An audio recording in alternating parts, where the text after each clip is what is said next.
I realized in my last video that I had been kind of skipping a step and asking the question, is the function we're dealing with continuous? So let's double check that first, because we don't really need to consider places of discontinuity.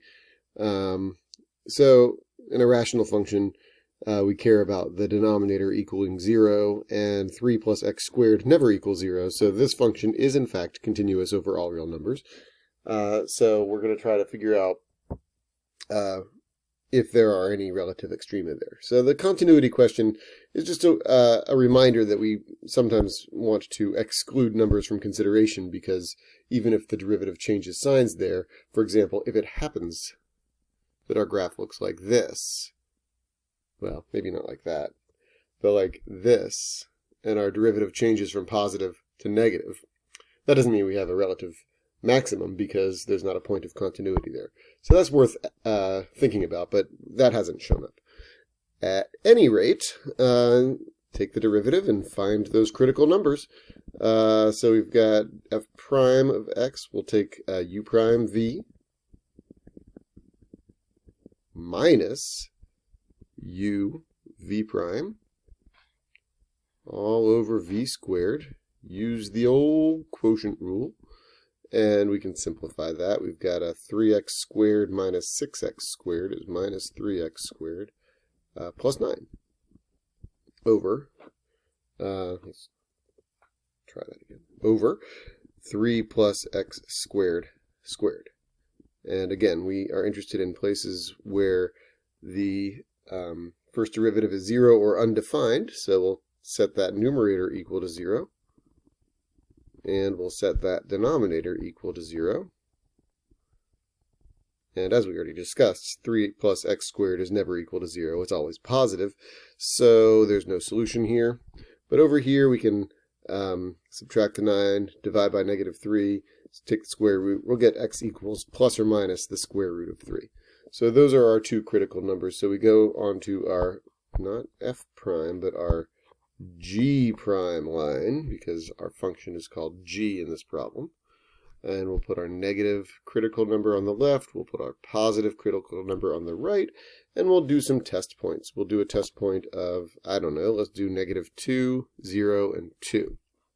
Negative 2 in our derivative, well, negative 2 is going to make 3 times negative 2 squared is positive. Positive what? I guess we need to know. It's going to be 4 times 3 is 12. That's going to be a negative 12 plus 9, so that's going to be a negative value. The denominator will be positive regardless of the value of x, so that's going to be negative divided by positive, which is negative. 0 will give us 9 on the top, which is positive, and again, the denominator is always positive, so we've got positive divided by positive, which is positive. And when we try 2, same as negative 2, right? Because we're squaring the x value, so it doesn't matter whether the x value is negative or positive. This is an even derivative.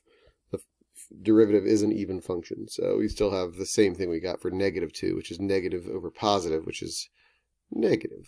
Okay. Forgot to put these zeros here, but the derivative equals 0 when x equals negative root 3, and also when x equals positive root 3.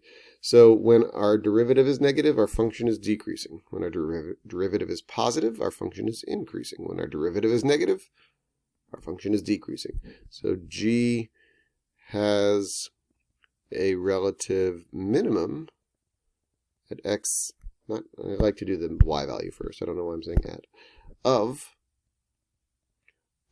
g of negative root 3 equals, and we'll have negative 3 root 3 over 6, right? And negative 3 root 3 over 6 is negative 3 over 2. I think I'm doing that right. Negative root 3 over 2. I'll just double check that real quick. 3 times negative root 3 over 3 plus 3. Divide everything by 3, we get negative 3 over 1 plus 1 is 2. Yeah, that seems right to me. So we've got a minimum value of negative root 3 over 2. Sounds kind of tricky, but it's not a tricky problem. And the reason is because g prime changes from negative to positive at x equals negative root 3. Likewise, g has a relative maximum of g of positive root 3, which is going to give us positive root 3 over 2, because g prime changes from positive to negative at x equals positive root 3. All right, fantastic. For this piecewise function, we've got two different pieces. They're polynomial functions. Do the two pieces meet up? Well, we have to check. Does the left-sided limit equal the right-sided limit? We want to make sure we care about x equals 1 for our extrema. So the left-sided limit is going to equal 4. The right-sided limit is going to equal 4. So h is continuous over all real numbers. So that means we should consider all possible critical numbers, even the one that might happen at x equals 1. So let's go ahead and differentiate this. Differentiating piecewise functions, you go piece by piece. We've got the derivative of 2x plus 2 is 1. No, it's not. It's 2 when x is less than 1. And the derivative of x minus 3 squared is 2 times x minus 3 raised to the first times 1 when x is greater than 1. Now, notice I didn't put or equals 2 because the left-sided limit and the right-sided limit have to be the same in order for our derivative to exist. So let's double check that. The left-sided limit is 2. The right-sided limit when x equals 1 is 2 times 1 minus 3, which is not 2. It's something negative. I guess it's negative 4. So since these guys are not equal to each other, I don't want to say that the derivative exists at all at x equals 1. So the function does exist, and is in fact continuous at x equals 1, but its derivative does not exist at x equals 1. Again, that's because the left-sided derivative and the right-sided derivative don't match, therefore it appears that there's a sharp turn, right? We have a slope of positive 2 followed by a slope of negative 4. So that's going to be a sharp turn, a point of non-differentiability. All right, which leads us to discovering that one of our critical numbers is x equals 1. So x equals 1 is a critical number. Are there any other critical numbers? Well, if we set h prime equal to 0, well, the first piece is never equal to 0, so the second piece equals 0 when x equals 3. Double check, make sure that x equals 3 belongs to this piece. Well, 3 is greater than 1, so 3 is relevant. And then x equals 3 is another critical number, is another critical number. So on our h prime line, we have two different critical numbers. We've got x equals 1, where our derivative is undefined, and we've got x equals 3, where our derivative equals 0. When we are looking at values less than 1, our derivative is 2, and 2 is positive.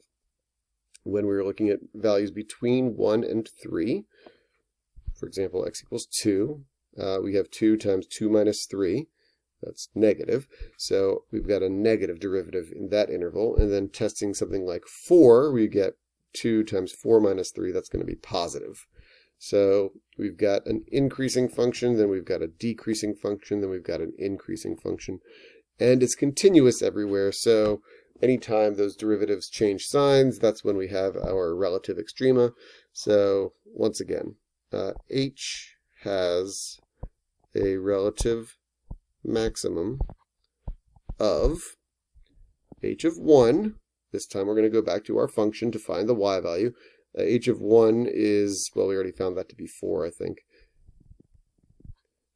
Because h prime changes from positive to negative at x equals 1.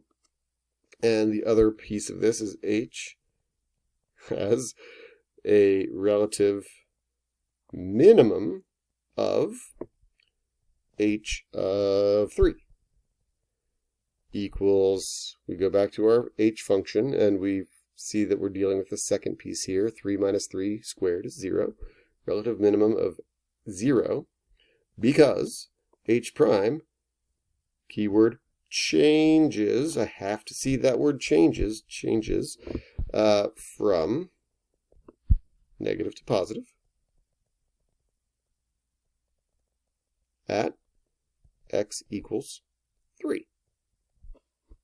The first derivative test.